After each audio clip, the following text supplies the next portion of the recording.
This is the QB Huddle Podcast, hosted by Tim Smith and Brandon Newey. Welcome back to the QB Huddle Podcast. I'm Tim Smith. I'm joined by my podcast partner, as always, Brandon Newey. What up, what up? We're here to talk all things quarterbacks all season long. And Brandon, week 2 was certainly more exciting than week 1. How did you feel about yesterday? I mean, I had a blast. How did you feel? Man, week 2 was actually pretty good considering the week 1. That was boo boo. I mean, now you got some close games. Guys had to claw and scratch. There were some nail biter games, a few overtime games, some upsets, right? So it was pretty solid. I think week 2 did help. Okay. Well, as we go into week 2, we'll start off with you. And we've been talking about this. Of course, we were on all our text streams with all our buddies yesterday. But best performances of week 1, who was simply on fire in your eyes? Give me your first guy. I think it's Josh Allen, man. The jersey that you're wearing right now, I think he really showed up. Again, it's the Raiders, but do understand the home opener. He came out, he protected the ball, which is fantastic.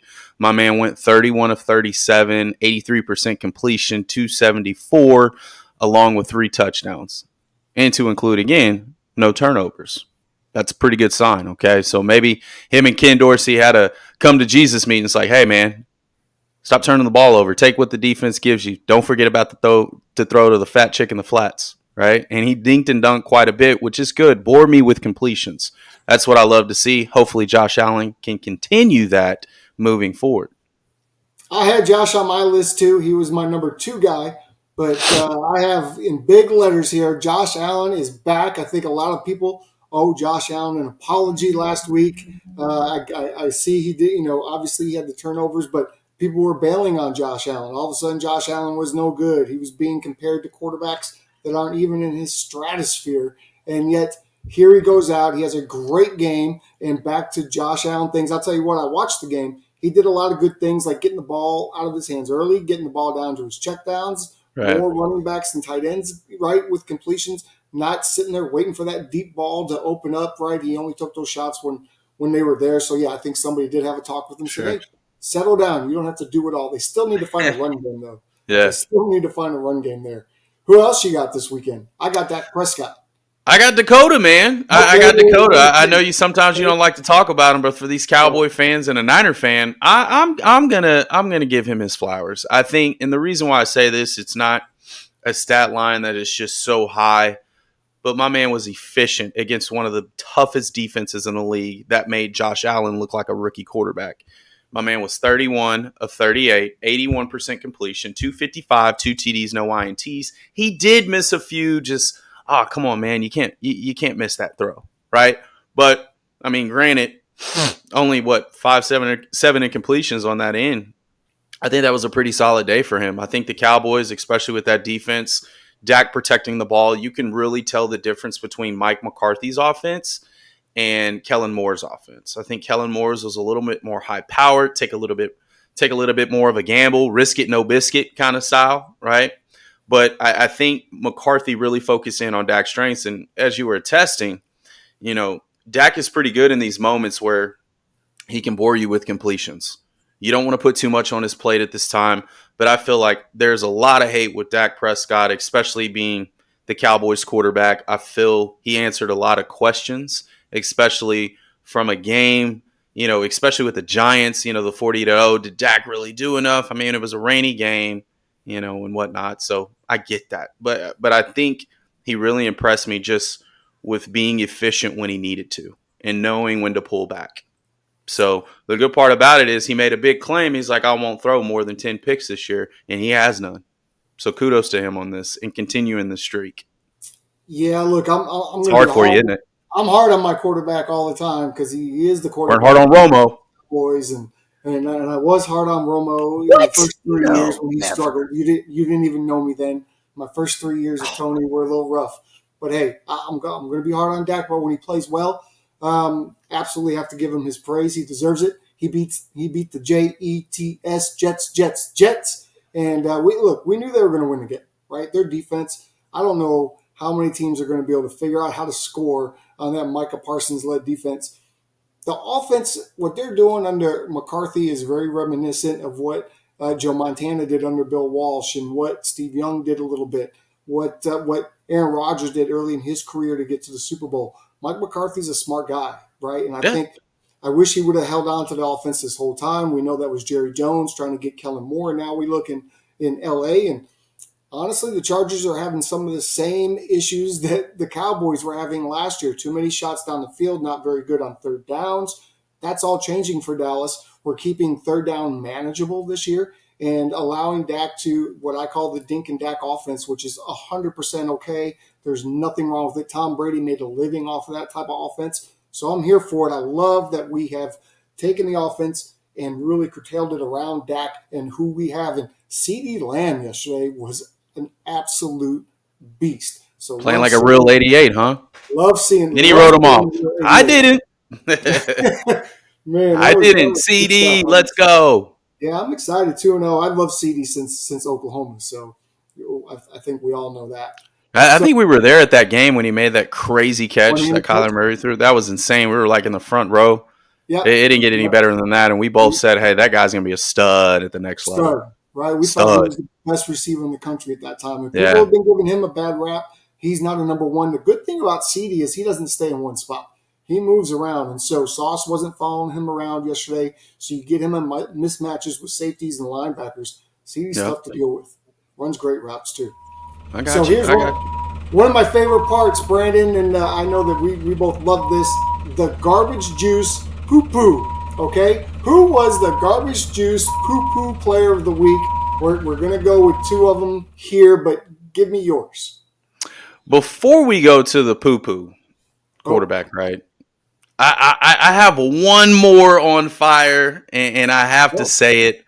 Okay. My man got the W, 2-0 in Cincinnati, in Burrowville, and he outplayed the quote-unquote the best quarterback not named Pat Mahomes, and that's Lamar Jackson, man. He was depleted of weapons. Odell got hurt. Mark's coming off of injury. Their defense is depleted. They're missing a few guys right now, and he had to gut out of the performance.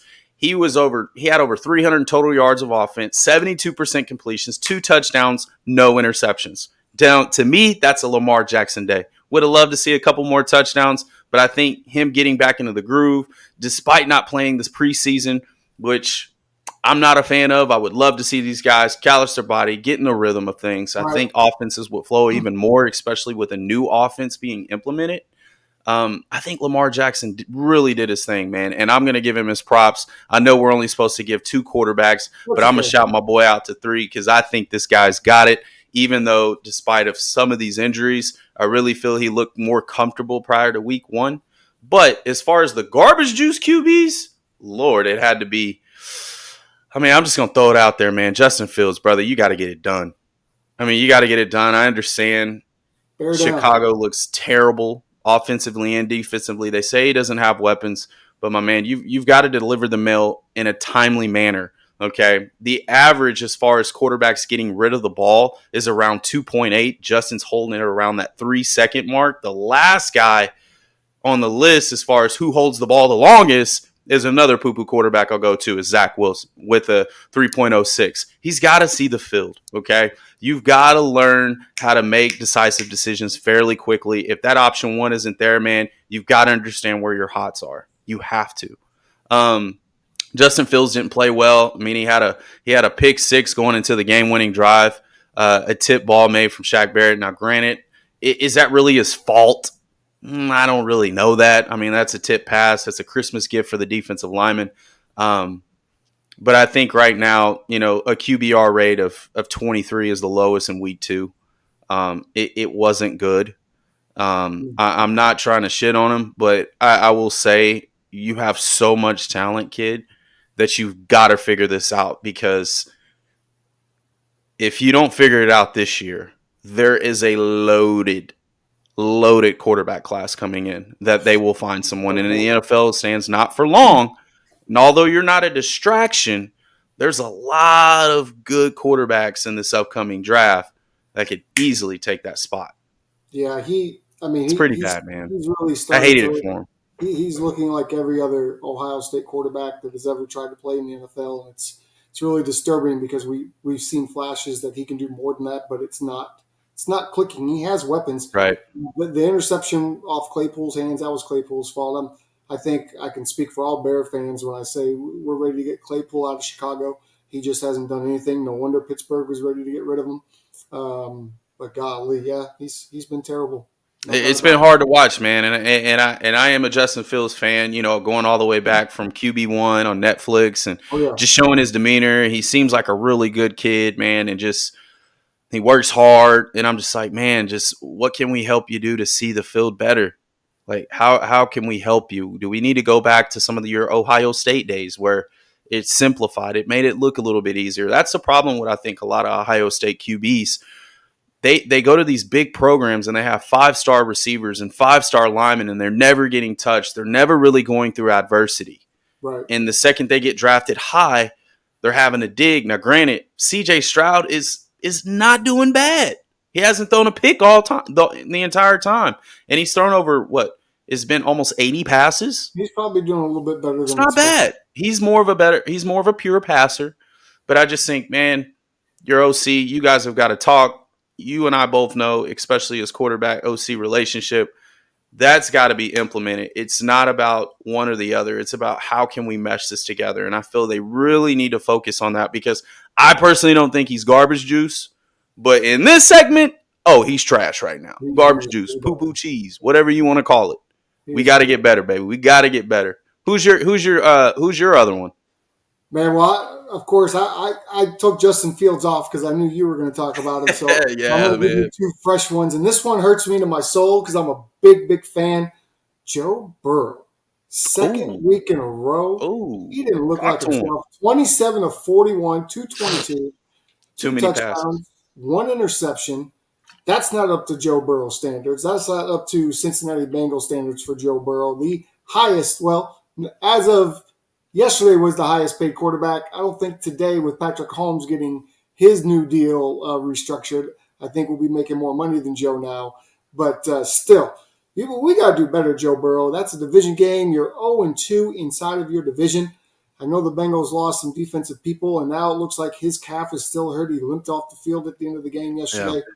It's not going to get any easier for Joe and the Bengals. This season could be a wrap for them.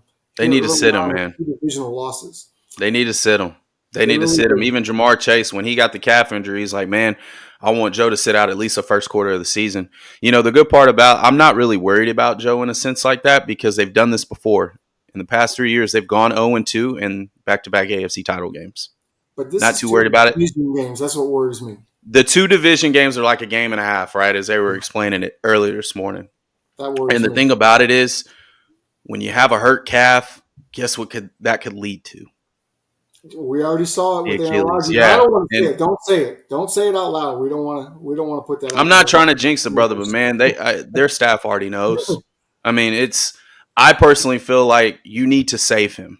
Save him. Yeah. Save him from himself. Yeah. Because I applaud him for gritting, going through the fire, throwing a late game touchdown, right? But it's like you guys start the fire and then you try to let it out easy, and it was just too late. The Ravens managed the game a little bit better from that standing, and Joe didn't get another opportunity. But you're putting him in garbage juice?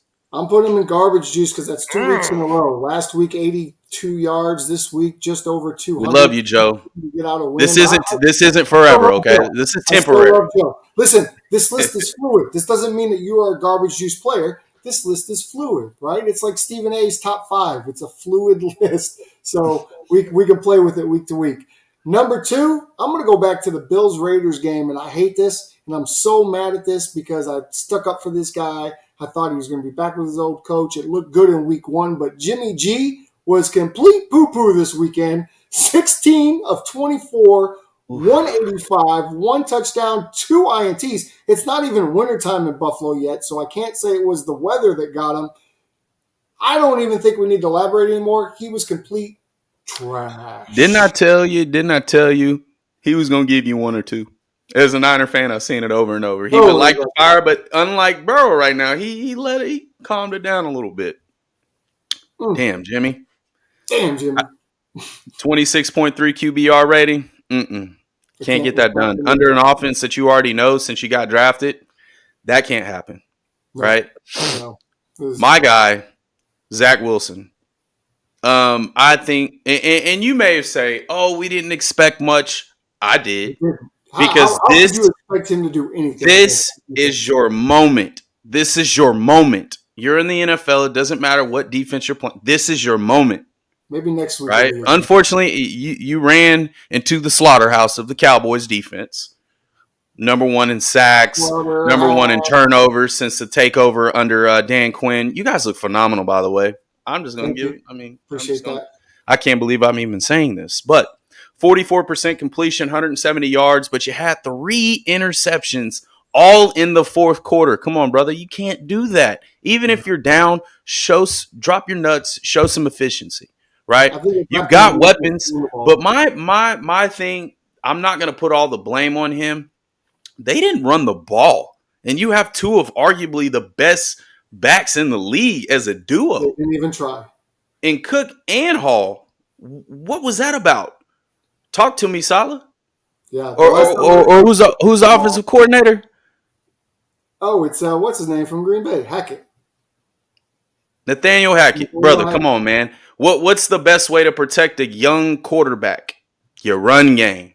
Yeah. You should have ran the ball, drain the clock off as much as you can, limit Zach to those one-on-one opportunities. We're talking about the Cowboys like they're just the 2000 Ravens. They're not. They're not. Yeah, you ran into 2 weak offenses, brother. You ran into 2 weak offenses in 2 weeks. We'll see in week 5 what you're made of. We're gonna see. We're gonna see. They might be better. You said they might be better. Bears. Let's go. Oh my God. Let's go. What happened in the '85 Bears when they finally ran into a quarterback that could throw the ball all over the place? They got smoked. I got you. They lost 1 game to one of the best quarterbacks of all time in Dan Marino. That's okay. All right. Thankfully, Dan Marino. You still got to play Philly. Don't you got to play Kirk too? Bro, we have the best player in the entire NFL on our team. There's no arguing that. Michael Parsons is a monster. I've never seen anybody get off the line of scrimmage the way he does. I've never seen that. Defensive player I've seen since Lawrence Taylor. Now you're more of an old school guy. Did you ever get to? I know you got to see Lawrence Taylor. That's what I just said. He's the best. Was that like him? The difference is Lawrence came. He could come from either side, but he only came from the outside. The difference to me is that when you have Micah, who came in as a linebacker, who can cover people, he can come at you from inside the guard. He can twist. He can do all those sorts of things. He's just more versatile than anyone I've ever seen. Great stunt player. I mean, he does a lot. I remember when he was in the 9 technique and washed out and drew right in the A gap. I mean, that was crazy.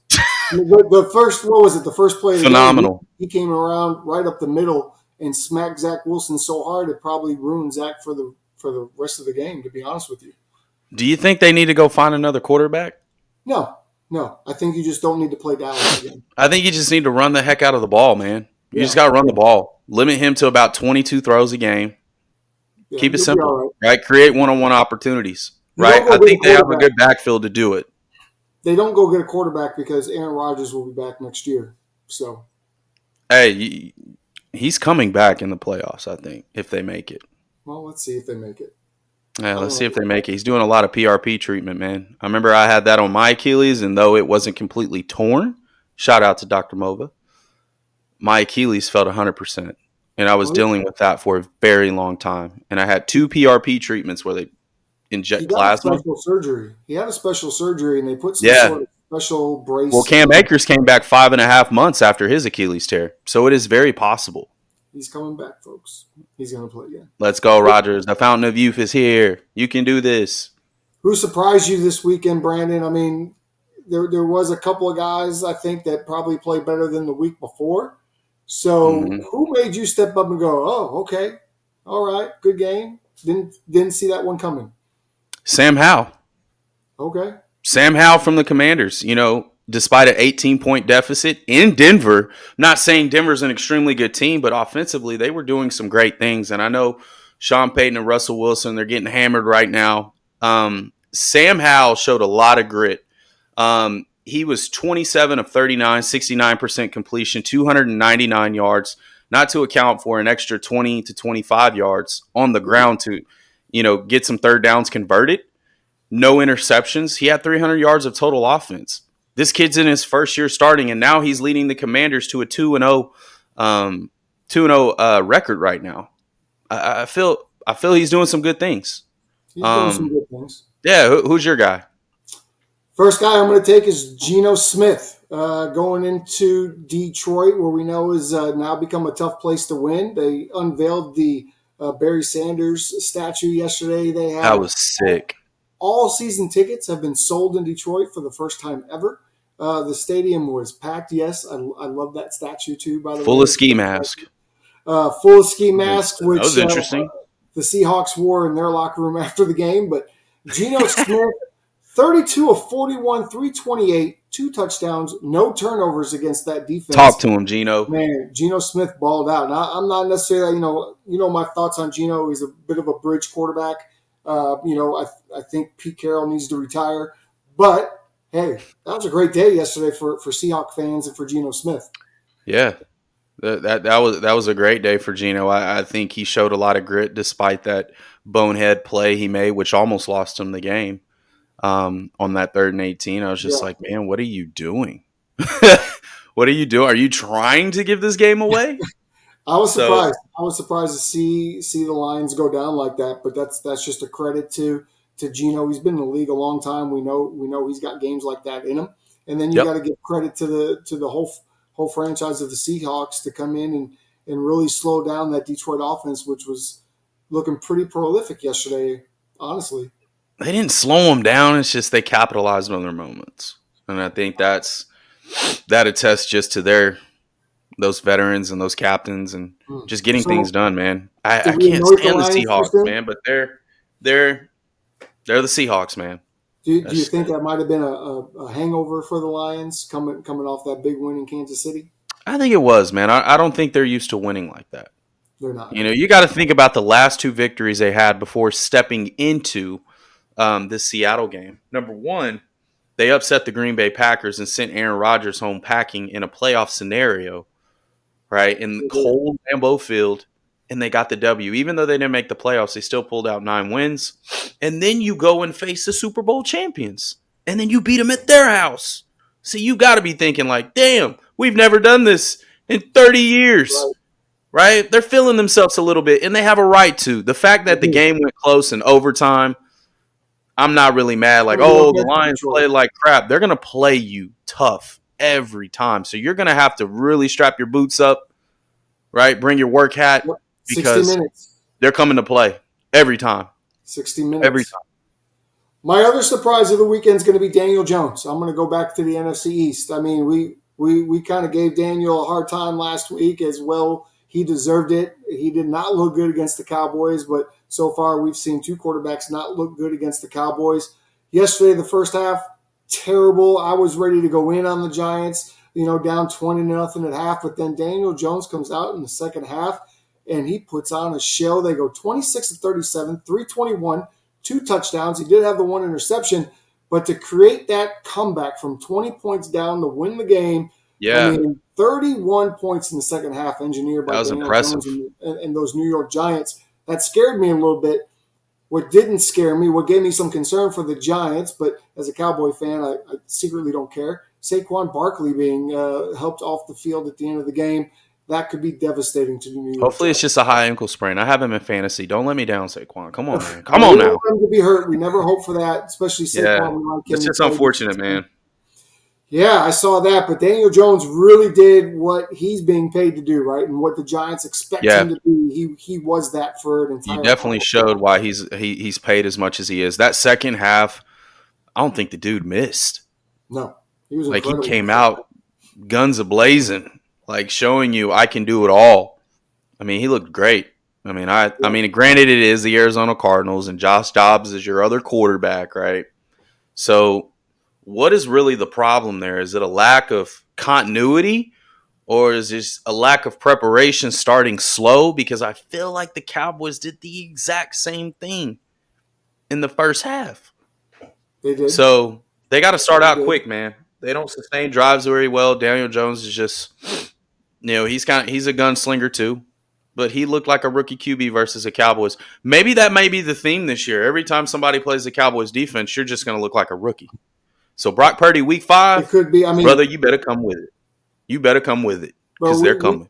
We both played quarterback, and we both understand that getting that pressure up the middle and getting your clock and having to make that clock go from 3 seconds or 2.5 down to 1.5 is difficult to do. And when your receivers aren't getting open because you got 2 shutdown corners on the outside as well, it's making life difficult for all these quarterbacks. Yeah. You've got to throw with a lot of anticipation, and you just got to trust your guys. You got to hit landing spots. I always tell my quarterbacks, you never throw at receivers, you throw at spots. Facts. You got to be a spot thrower. And these guys, even taking back to, with Jared Goff's pick, I know we're going back a little bit, but I wanted to point this out. Jared Goff hasn't thrown a pick in over 350 passes until yesterday. That is phenomenal. But he missed the check down by Gibbs running an angle route and threw it behind him and not to the spot. And it was a pick 6. And it changed a lot of the momentum in that. So I hate to take it back just a little bit, but quarterbacks, throw to your areas, man. Hit your landing marks. You don't throw at receivers ever. True. Coach Brandon Newey, he can be reached at. No. Well done, Brandon. For those of you that don't know, Brandon is a quarterback trainer and works with several of the big name quarterbacks that play in high school and grade school here around the DFW Metroplex. In fact, he also works with college and pro guys. His latest quarterback just got signed here by the Frisco Fighters. So Brandon, Trip Harrington, yeah, shout out to Trip, man. Shout out. Yeah, Tripp's a great kid, man. That's all him, man. It's fun to work with him when we have those opportunities. So we'll try to bring Tripp out here, put him on the show, and just talk about his experience because he's got a great story. His brother is also a really good safety at I think he's either safety or corner at OU.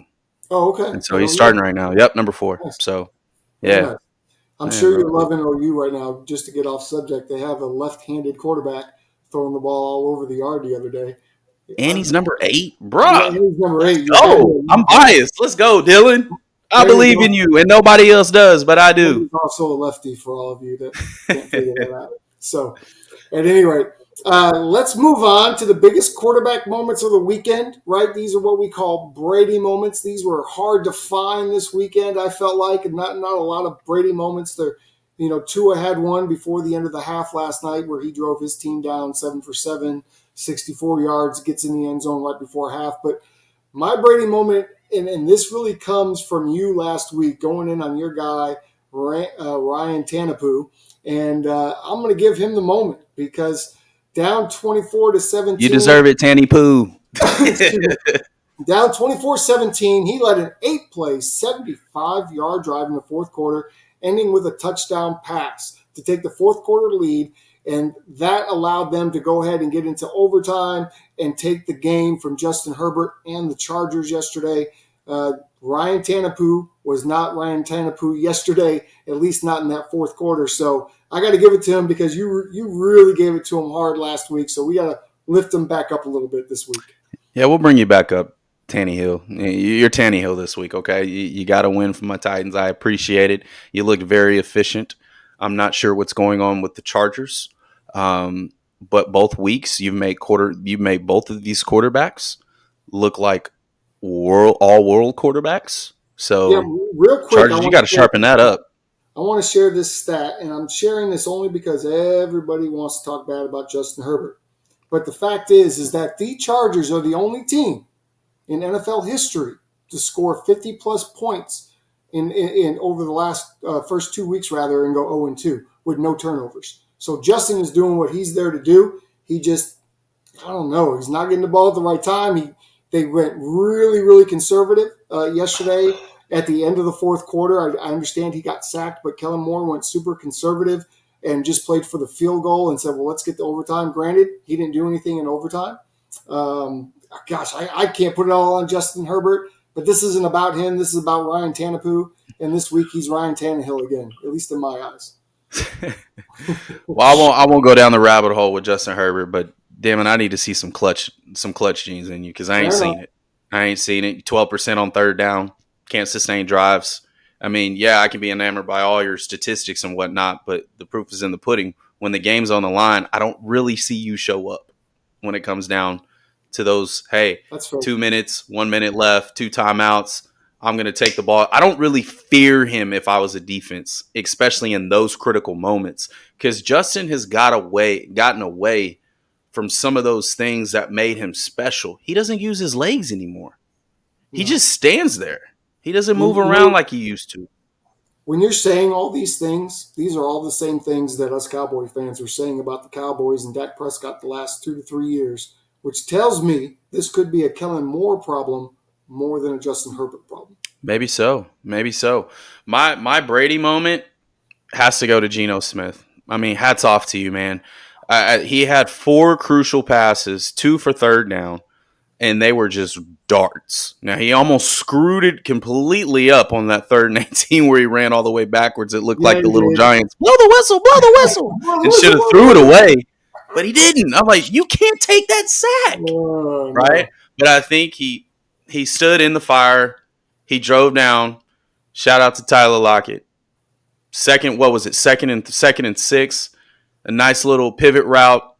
Geno does throw it late, but the ball placement was there, right? If he threw to a spot quarterbacks, he didn't throw at the receiver. He throws at the receiver, that thing's going 97 yards down the field, right? But I'm going to get off of the league, and I'm going to say the true Brady moment, the real Brady moment, was Shedeur Sanders. Oh, what he did in Colorado, a 98-yard drive, down, scored, plus a 2-point conversion to put him in overtime, and then threw the game winner in overtime. Shedeur, man, he's a player. And I know we're getting off script going to college, but I had to give my man his flowers, man. Talk about pressure. Yeah. That entire day in Colorado State came to play, right? But most of the time, fans, we don't talk about college until the draft. But damn it, I just had to say it. I mean, that was the most impressive drive out of both days. To me, that was, hey, you got to drop your gonads and go get it. And he did. And it was extremely impressive. I fell asleep, apparently, because I woke up and the TV was on something else. I think not a real Colorado fan. Nonsense. I tried so hard to stay awake. It was hard. But I fell asleep. But I did watch the highlights. It was a great job. It was phenomenal, man. It was phenomenal. Watching him play quarterback. Dude's completing over 80% of his passes. I mean, I understand those aren't the top teams, but now he's going to have to go into a gauntlet versus Oregon versus SC. So we're going to really get a true testament of, hey, put the team on your back. I think he's extremely confident. I personally think he's better than Caleb Williams. I will say this all day as an SC fan. Caleb Williams drives me nuts. Me too. Right? He never throws in rhythm. He's a dynamic player, but I don't see a lot of rhythm throws from him, similar to what I saw in the other quarterbacks with Lincoln Riley, with Kyler Murray, Jalen Hurts, and Baker Mayfield. He kind of has his own style. It's fun to watch, but is it going to sustain in the next level? I don't know yet. So shout out to Shedeur Sanders. Man, you're on your way, dude. You're on your way. He's one of the most impressive quarterbacks I've seen since Andrew Luck, where he just makes the game look easy from a pocket standing. Yes. He always knows where to go with the ball. I love that. He faced some adversity this weekend, and he did. Stay on point and still pull it out, which showed a lot about his character. Yeah. I mean, he's a dog, man. He's a dog. He should have that LD on. Deion's got to put that D on now. Right. Shout out to Coach Prime. I know you see him in the back. One of my favorite players ever. That's great. Well, let's talk about this week coming up. We're going to miss the Monday night games tonight, but let's talk about, there's a couple of matchups. I know we both have some matchups in mind. I'm looking at this one, 0-2 teams. The Chargers and the Vikings face off. Ooh. One of those teams have to get a win. Both teams have really good quarterbacks. Both teams so far this year have had suspect defensive play. Somebody has to get a win here. It's going to be tough because it's going to be in Minnesota. I look for the Vikings to win this game, but I think unfortunately, Chargers probably going to go 0-3. But this could be a lot of points and a lot of yardage and a lot of stats put up in this one. I got you. Yeah, that sounds like a fantasy just fest. Yes. My gosh. I mean, Justin Fields can go throw for 500 yards against the Chargers defense the way it's been looking. So I think Kirk coming off he actually played good, man. I think people are giving him bad credit. I mean, he was very efficient, threw for 400 yards, 4 touchdowns, no turnovers, right? They just had a fumble problem. And so I think Kirk is finally going to get that win and get that monkey off his back. Now, is it in prime time? Probably not. So he's probably going to ball. Yeah, I mean, he might. I didn't look to see what he doesn't ball in prime time, brother. Yeah, my pick right now is the former OU guys, Baker Mayfield versus Jalen Hurts. We are going to get to see this, right? Baker Mayfield, as you said, for these past 2 weeks, man, you kind of Nostradamus. You're just like riding on this Baker wave. That's right. I'm gonna ride. You're gonna ride that Baker wave, right? Okay. Jalen Hurts is coming, right? So I think that offense, that's gonna be a good game. Maybe it's gonna come down to who makes the most mistakes. 2 of the best quarterbacks in OU history, certainly in recent OU history. Oh yeah. Look, you got the passing quarterback and Baker Mayfield versus the running quarterback of Jalen Hurts. He's a passer too.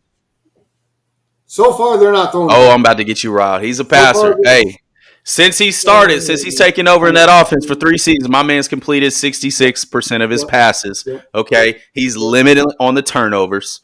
Right? Jalen can play the position. It may not favor what you like, but he gets it done. I'm going to say this openly so everybody knows I hate the Eagles offense. If the Eagles are listening, I hate your offense, man. This is not 1925. We do not have to power run every play. And then when we do throw the ball, we're only throwing hitches and slants and bubbles. And then if we want to throw it deep, we just kind of close our eyes and hurl one down there and hope somebody makes a play. That's what I've seen so far from the Eagles offense. I'm not impressed. They're doing a good job of running the ball. They've got a great running back. They've got the best offensive line in all of football. I don't think you can argue that based on what we're seeing. They're out there bullying folks, right? Baker's going to have to show up. I think you're going to have the Eagles with 300 yards on the ground. Baker's going to have 300 yards in the air. I think the Eagles are a much better team, so they're probably going to win this game. But I look for Baker to put up numbers anyway. Is he going to throw one or more pick? He hasn't thrown one yet. He has since he stepped in the league outside of Josh Allen. He has led the league in turnovers. He has no turnovers this year. If you're a turnover machine, you're a turnover machine. Well, he doesn't have any. That shit don't leave. He doesn't have any this year. Hey, well, I'm rooting for both, so hopefully it's a solid game. Who's going to struggle this week, Tim, and why? Who's going to struggle? I look for we said Daniel Jones is going to get back on track last week, which he did. Who's going to struggle for me this week? I think Justin Fields is going to continue to struggle, and I hate to say it. I mean, that's the easy candy here, but I don't feel like the Bears are on the right track in any sense. And until they can figure something else out, which I don't know if they can with that current coaching staff, maybe Justin Fields isn't the right guy. I'm lost. I'm a lifetime Bears fan, and I see Justin Fields staying on the struggle bus. I think that entire team is lost. I'm going to say Zach Wilson versus the Pats. Zach Wilson has struggled versus the Pats. 2 touchdowns, 7 interceptions in his. I think he's only appeared 2 times versus the Patriots. So if you have the Patriots, definitely select that defense versus him because it's going to be a nightmare. And also, I mean, you're going to the slaughterhouse, Mr. Josh Dobbs versus the Cowboys.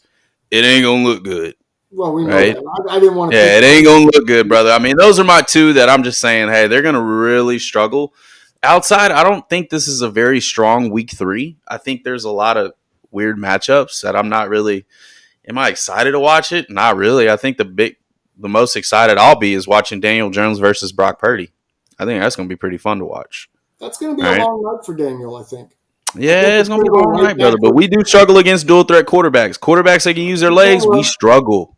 We do struggle. So we'll see what happens. I know we got the fantasy segment coming up as we wrapping it up. I got my top, fantasy quarterbacks. Time out. Well, what happened? We forgot one piece. Who's going to have the best week this week?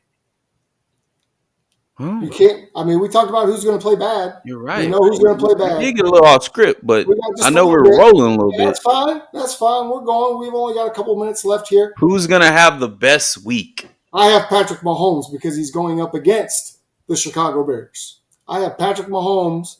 Travis Kelce will not be on the pitch count this week. Chris Jones was amazing yesterday, by the way, in his pitch count game. I expect Patrick to have 3-4 touchdowns, 300 yards, and the Chiefs to have a field day with the Bears.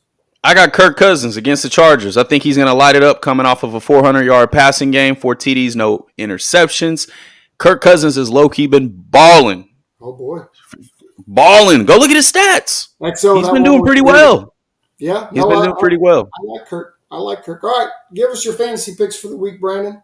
Bam. Quick fantasy. You just called one. Pat Mahomes versus the Bears. It looks like he's going to have a field day. Along with number 2, you're going to start him. Kirk Cousins versus the Chargers. It's going to be a nice day for both of those quarterbacks. The QBs I would stay away from right now, and I only have one at this time because I know people don't have Zach Wilson on their team or Josh Dobbs. If you do, stop. Don't be a homer, right? You got to stay away from Daniel Jones versus the Niners. They're going to kill him. They're going to kill him. They're going to kill him. And he doesn't move as quick as some of these other dual threats. When he gets downhill is when he gets fast. Outside of that, I don't see him really having a good day, especially with Saquon Barkley potentially not being in that game. He's got young receivers, which is okay, but I feel that pressure's coming, and Nick Bosa is finally starting to get some football conditioning going. So hopefully this will be a good night for the Niners. So I'll stay away from Daniel Jones if I was anybody. Our prize picks, unfortunately, right now, the way we shoot the show, things won't come out the way I envisioned, but I did win $250 on the parlay that I selected on last week. So work with me here, but I will put out some information, especially on TikTok or on Facebook at our QB Huddle Podcast, along with potentially putting some information out late during our episode of the Couch Coach. So if you haven't seen the Couch Coach, I know we're quarterback nerds and we love to dive into these things, and most of you guys will appreciate it. Majority will kind of phase. I don't know what's really going on here. I want to talk more football and defensive matchups and etc. Couch Coach is what you need to follow because that's where all your NFL content on a weekly basis is going to be. Myself, Tim Jitsu, EXO, and our special guest, which we're not going to name right now. But shout out to Nine. He did a great job last week. We're really starting to build this thing, so we would really appreciate if you guys click, like, and subscribe. We're going to bring fire content each week to you guys. That's my wrap up. Tim? Yeah, well, I mean, Brandon said it all. That's going to do it for this week's edition of the QB Huddle Podcast. Please like, subscribe, share, and comment. Even if you don't agree, we want to hear from you. Keep an eye out for the Couch Coach. Come join us on the couch on Thursday. We've got a lot of great content for you. And like Brandon said, we've always got a special guest in store as well. We want to thank our incredible producer on the back end, Marcus Watson, who makes us look way prettier than we are, particularly myself. So for my podcast partner, Brandon Newey, I'm Tim Smith. See you next week on the QB Huddle Podcast. See you. Peace.